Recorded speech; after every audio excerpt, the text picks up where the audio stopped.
Security forces are reporting more success in the effort to get the guns in St. James. Our Western correspondent Kingsley Thompson has more.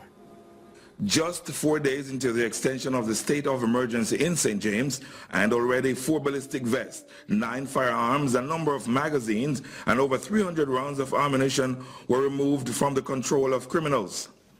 On Friday, CVM Live brought you exclusive pictures of the first find of 4 M16 rifles and over 150 rounds of ammunition. Tonight we bring you more. The police continued on the early operations, and during our searches we found 2 Glock pistols, one a Glock 40, one a Glock 45, 1.38 revolver, 1 Mach 11 with a silencer, 9 magazines, and 163 assorted rounds of ammunition.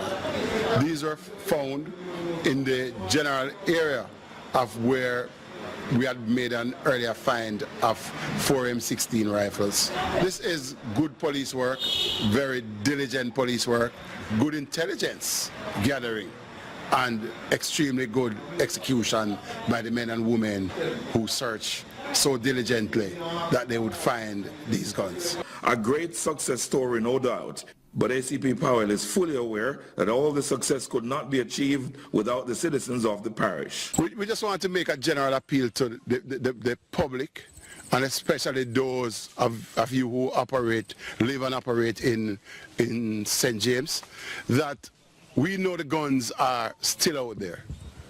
We are appealing to you, supply information as to where guns are.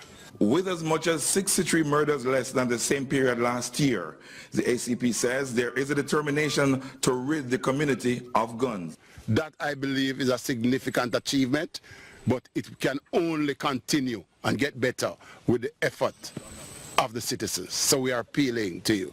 Reporting from Montego Bay, Kingsley Thompson for CVM Live. School is back in session at Augustown Primary. Classes had to be postponed because of gun violence in the community. Here's CVM Live's Vaughn Thorpe on the happy return to classes. The students and staff of the Augustown Primary are extremely elated to be back on track as a result of the cessation of violence in the community. We kept putting it back, but thankfully the Member of Parliament, Ms. Favour Williams, and the caretaker for the constituency, Ms. Venetia Phillips, they got together and encouraged and sought the assistance of the police to come and ensure safety and well-being. I feel very great because the sports here wasn't going to be happening because of the violence, and thankfully God made it happen that our sports here is keeping in session. Even though it's going to be one day, I'm so thankful. Caretaker for East St. Andrew, Venetia Phillips, says she is pleased to see the return of Inspector Keith Steele at the Augustown Police Station, as the school grounds have served as a battlefield for criminals. Of course, the community is excited, the children are excited, the teachers are just absolutely elated that we were able to do it. And I just want to say a big shout out to Inspector Steele and the team of the Augustown Police Station. I want to say a big thank you to the team from St. Andrew Central at Halfway Tree and to the Area 4 leadership of the JCF who came on board to assist us in ensuring that this happened today. However, there remains a level of uncertainty as to how long the community will remain crime-free. Public order in this community is of paramount importance to the police, and with a collaborative effort from all the stakeholders involved, we will ensure that that order is restored. Vaughn Thorpe, CVM Live. There's a call this evening for more to be done to help poor students to access tertiary studies. The call has come from a woman who has started a foundation to do just that. Meanwhile, the State Minister for Education, Floyd Green, has again emphasized the importance of accessing higher education. CVM Live's Khadija Thomas has this report. The State Minister in the Education Ministry says education is the equalizer, liberator and the transformer of lives. But many students are being hindered from transitioning to higher level education due to their financial circumstance. In fact, it's the time of year that most of our tertiary institutions have their final exams. And you get countless amount of calls from parents who have told their children about the dream, who have told their children, who have sacrificed so much to have their children reach so far. And they're now upon a hurdle. And their difficulty is that the dream is about to be dashed. The minister says there is a need for students to undergo further study with the changes that are currently underway in society. You know, it used to be in Jamaica that it was, you drop out of high school, you can find a construction site, you can go mix some cement, and you'll get by. Now they have one machine, the cement mixer, who does all the work. Who is important is who can drive and fix it.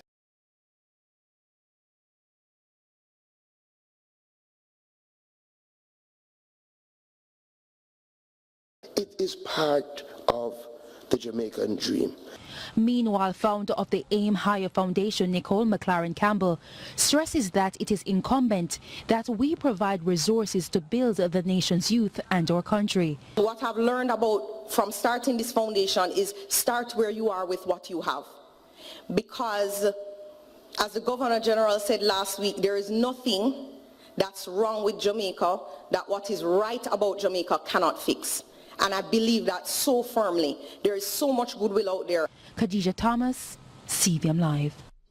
Well, the authorities have released the names of the men who died in a plane crash in Trelawney, but there's still no word on what might have caused it. CVM Live's Von Thorpe has this report. Beyond the cars in the distance, in a district known as Georgia, between Duncan's and Samuel Prospect in Trelawney, is where the small plane was found. The investigators kept our cameras at a distance as they processed the scene. The Cessna plane, which looked like this one, took off from the Sangster International Airport on Thursday at about 4:30 p.m. en route to the Tinsonpen Aerodrome in Kingston, with Rajon Campbell as the captain and Carlin Snipe and 43-year-old Miguel Jones as passengers on board. The worst fears were realized on Friday when the wreckage was found, and it was confirmed that all three perished. The aircraft was completely destroyed, and three persons that were on board, their bodies were also found in the area. This time we just want to use the opportunity to express condolences to the family of those persons that were aboard the vessel. But what could have caused the accident? As we speak, the Civil Aviation Authority is presently at the location conducting an investigation. Of course, they are being supported by personnel drawn from the Trelawney Division as also the Jamaica Defence Force. Von Thorpe, CVM Live. Western correspondent Kingsley Thompson. And in another major developing story, though, the Jamaica Defence Force, the JDF, the Coast Guard, yesterday seized approximately 765 pounds of compressed ganja when it intercepted a vessel off the coast of Westmoreland. 3 men, 1 Haitian and 2 Jamaican nationals, were held in connection with the seizure. It is reported that a JDF Coast Guard patrol team was conducting routine patrols off the coast of Westmoreland when they spotted a blue motor vessel acting suspiciously. The Coast Guard team approached the vessel in order to carry out a board and search when the 3 men were spotted throwing a number of packages overboard. The Coast Guard team recovered 5 packages that were thrown overboard and another 11 that were still on board. The packages were subsequently found to contain the contraband, leading to the arrest of the 3 men. A number of fuel containers with over 150 gallons of fuel were also seized. The men have been handed over to the narcotics police. The seizure is strongly suspected to be connected to the ongoing guns for drugs trade between Jamaicans and Haitians. And the police are currently probing the circumstances surrounding the death of a man whose body was found in bushes on Dyke Road, St. Catherine this morning. The body appeared to have gunshot wounds. The Waterford police were reportedly summoned about 5 a.m. to respond to explosions heard in the area. On their arrival, the body, 47-year-old Rohan Henry, a higgler of Savannah Drive in Independence City, Portmore, St. Catherine, was seen lying in a pool of blood with gunshot wounds to the head. He was taken to the hospital where he was pronounced dead. In other news, Senators Wentworth Skeffrey and Katie Knight found common ground for amendment. A year ago, guidelines for the tinting of public passenger vehicles, PPVs, were issued. However, there has been a marked increase in the number of PPVs on the streets with illegal tints. CVM Live's Nicole Wilson gauged responses from members of the public and sought an explanation from the police. It was like a 9-day wonder after the introduction of the tinting guidelines for public passenger vehicles in February of last year, as it now seems like the authorities have doubled back on their efforts to rid PPVs of illegal tints. Mandela Park is only one of the areas within Halfway Tree where public passenger vehicles are parked. Within 10 minutes after CVM Live's arrival on the scene, we counted at least 30 heavily tinted public passenger vehicles. There is no telling how many more exist within the Kingston and St. Andrew metropolitan area. There are individuals who believe that tints should be removed from PPVs as they pose a security risk. I really don't agree with the tints on taxis because based on the fact that we're not so sure who these people are who are driving these cars, we want to be sure that we are seeing in the vehicle, seeing all the passengers that are in the vehicle and if something is really happening in the vehicle. We have to think about the safety of not just the passengers, which are adults, but the kids as well who are going into these taxis. We don't know what's happening when the glasses are dark. If you come off, once it's a route taxi and people are traveling, it have to come off because it they mostly use nowadays to take away people pitney woman. So yeah, if it's a private vehicle, fine, but once it are used run taxi, I feel like safe to come off.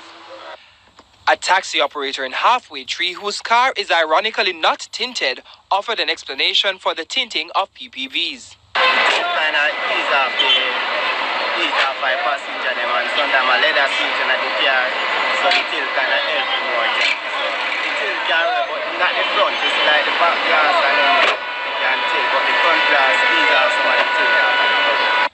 For the past 3 weeks, CVM Live has been in contact with Superintendent Courtney Kubry, who was acting in the capacity of head of the Jamaica Constabulary Force, Highway and Traffic Division, but he declined to comment on the tinting situation.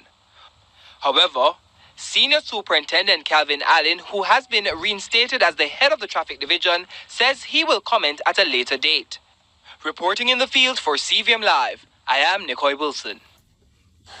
Thanks, Nicole. And from illegal tinting, we talk now about illegal dumping. The National Solid Waste Authority of Jamaica, the NSWMA, says it will be taking steps to halt the illegal dumping of waste in Portmore, St. Catherine. The Waste Management Authority said the move became necessary due to information garnered from surveillance that some business operators are disposing of their solid waste improperly. Here is CVM Live's Vaughn Thorpe with the report.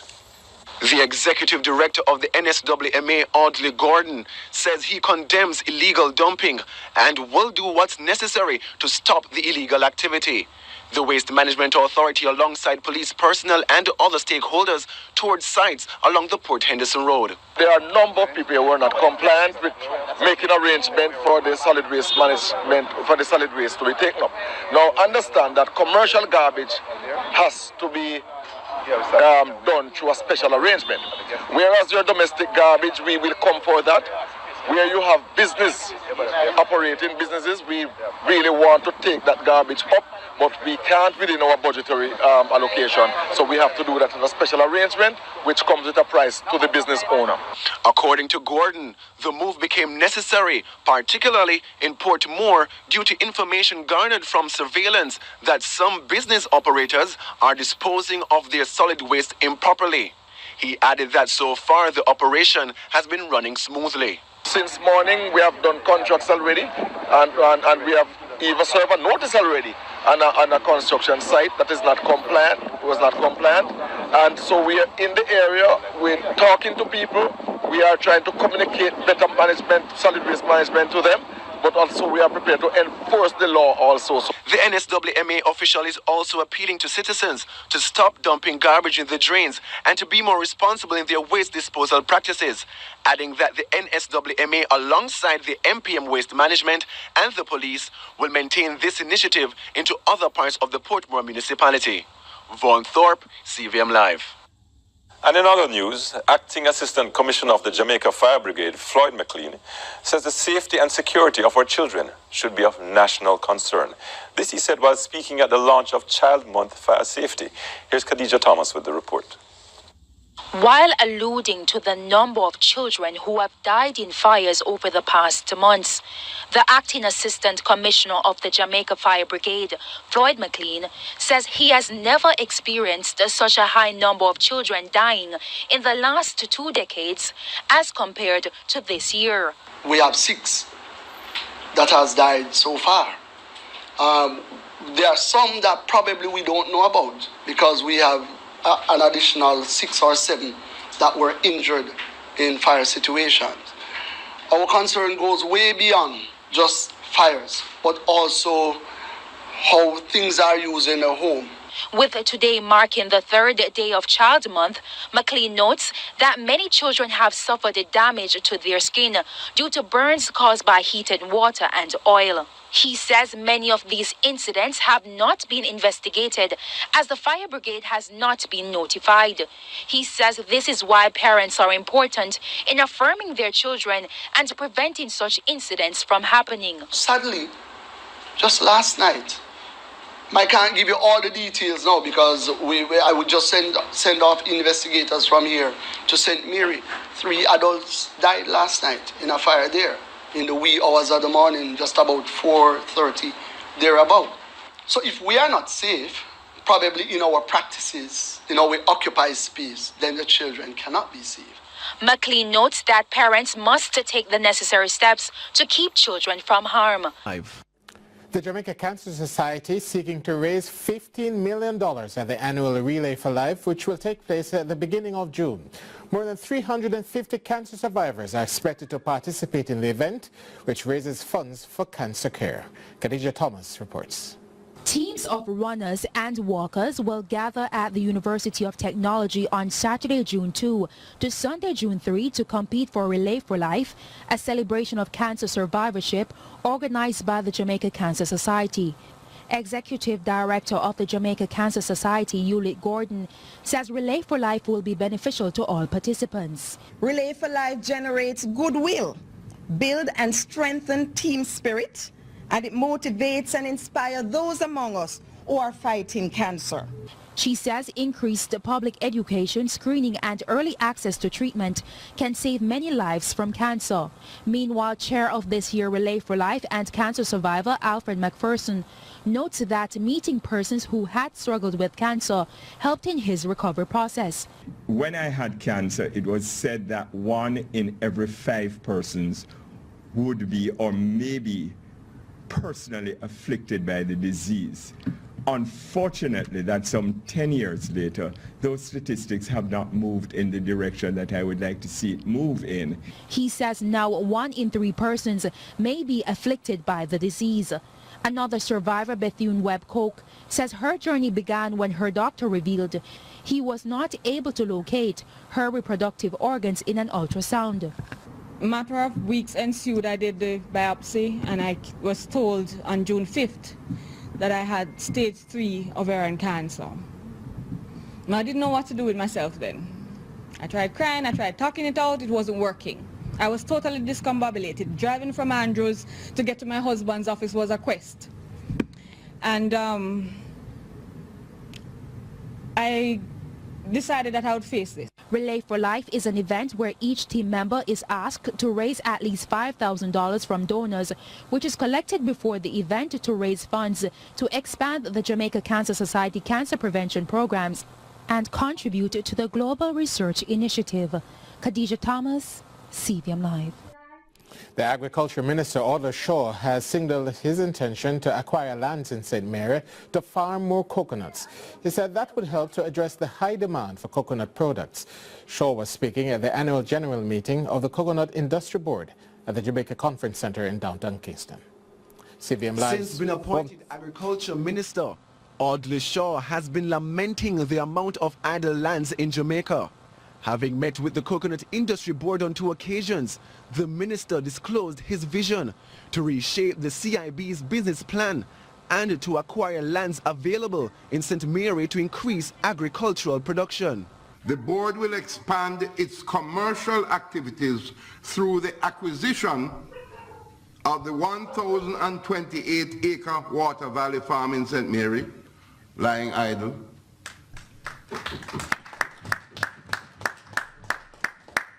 The 700-acre Unity Valley Farm, also in St. Mary, lying idle.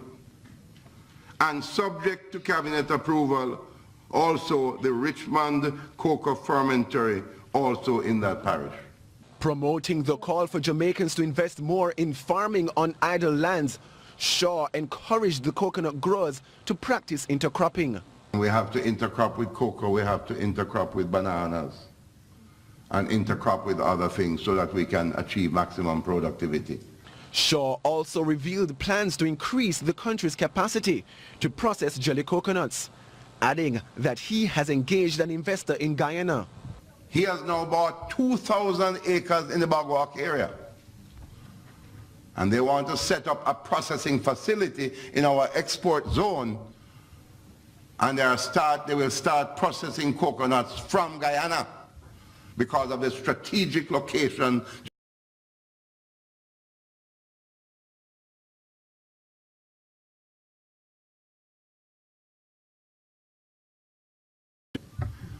The private people who are setting up, whether from overseas or otherwise, they are not seeking CIB's money as subsidy. They have their own money because they know the value of the market. Vaughn Thorpe, CVM Live. This is CVM Live. We go to a break ahead of news from overseas.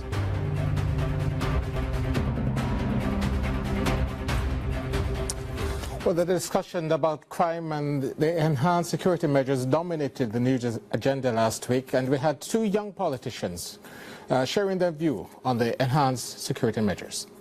We have an exciting panel. You will be excited. We have Marlon Morgan, government consultant, and Venetia Phillips, St. Andrew East caretaker and Papine councillor for the PNP. Good evening. Our favorite people, welcome back. I'm sure I you'll hope bring we can live up to that being. and we're not buttering you up. But you're the right people. Drama, excitement, theatrics. It seems as if our parliamentarians are majoring in either publicity stunts or something completely different than looking with seriousness at the nation's business. We saw it in Parliament on the Cornwall regional issue. Now we're seeing what some people feel are a lot of red herrings with regard to why crime is up, why the state of emergency is or is not working. Well, I mean, we certainly in the government embrace the cut and thrust of our democracy and, more importantly, the Parliament as a forum for debate and engagement. It was good to see that the House made amends. Certainly the members who would have apologized to the nation that amends was made in respect of last week's poor showing. But suffice it to say, a present government is seized of what its obligations and responsibilities to the people of Jamaica are. Chief among them being an orderly and peaceful society where crime is low. The truth of the matter is a number of things are happening as we speak. I would have seen a segment just now with former National Security Minister Mr. Bunting on the set, and he spoke about the numbers game. And I concur with that in terms of the importance of having more men and women available to do policing and maintain a presence, particularly in some of the troubled areas. But the government is addressing that because at present we have no fewer than 3 batches of men and women in training at the UWI, at Harman Barracks, and at Twickenham Park. I believe that there is not a single Jamaican who would disagree with the position that we definitely need more resources for the JCF. That is a matter that is impatient of debate. Resources is not just material. It is also human resources. Boots on the ground that is to be expected. The reality of the situation is, though, I believe that what we should not allow is for the government to create any kind of distraction or deflection from the fact that they have not come up with a crime plan, a plan that would have seen over time the kind of... So just where's the deflection and distraction, though? Just curious. First of all, a lie does not become true because you tweet it or repeat it all the time. And so, for example, when you go to the tit for tat to say, had you supported the extension in 2010, we would not have been here today. That, of course, you would appreciate is a load of nonsense, absolute nonsense. You could not have had a state of emergency prolonged over 8 years. But Anthony Clayton was here saying, though, that we missed a golden opportunity in 2010 when we did not continue the system. And you know what? We will differ on that for many reasons. I believe coming into that, what we saw coming certainly out of the PNP administration was some kind of strategy to deal with crime. If you think about what Ellington as commissioner was doing at the time, as a result of that, we had the anti-gang legislation coming on. I remember it was, I think, Police Area 4.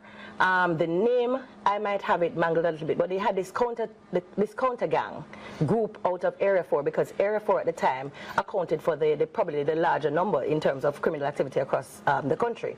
And so what you had was the fugitive team and the counter gang team working together out of Area 4 as a part of a strategy. Now, when you look at, for example, a state of emergency and the kind of human resources that are required, how many police are we using, or police and soldier per day? 300 maybe? But nothing less than that for sure. If in just the area covered. Now, you're talking about then some 8,000 for the month.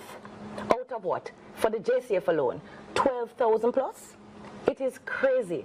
That does not include, by the way, the regular policing that they have to do on a daily basis in areas like those, and we shouldn't play games with stuff like that. It is not sustainable, but the government says it's not sustainable. Marlon, yeah. Well, I mean, first of all, the government has not proposed that the state of emergency or enhanced security measures nor ZOSO shall be permanent features in terms of our crime management thrust.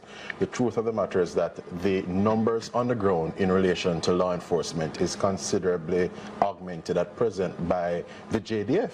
So of the 9,000 or so men and women that we have in the JCF, are we seeking to get to 12,000 and then to perhaps 15,000 in terms of an optimal number. But the JDF, the military is out and the citizens out, certainly in the impacted communities, the impacted spaces, welcome them. If we were to look at two undeniable realities, the gun is the weapon of choice in most murders here in Jamaica. And not only that, the gang activity essentially accounts for a number of the murders that we have, certainly going back the longest while. Clearly, it means that it must be a strategic imperative to so organize yourself and so deploy the military and the JCF to ferret out these gangsters and disrupt the gangs. So the observation the Prime Minister was making, and he's quite right, and it is for that reason why erudite people like Clayton, Professor Anthony Clayton of the UWI would concur with him, is that at a point in 2010 when we had the criminals on the retreat, the security forces were in the ascendancy, the criminals were on the retreat, but there was a let-up because there was not political support across the aisle from the then opposition PNP. Can I just say, you see, I would hope that you and I would not actually justify Ashley's statement, when she spoke to the theatrics and all the other things that are happening with our peers elsewhere, because the people of Jamaica are depending on us to bring some clarity to this. Well, we also saw the views of members of the clergy on the state of emergency and the enhanced crime fighting.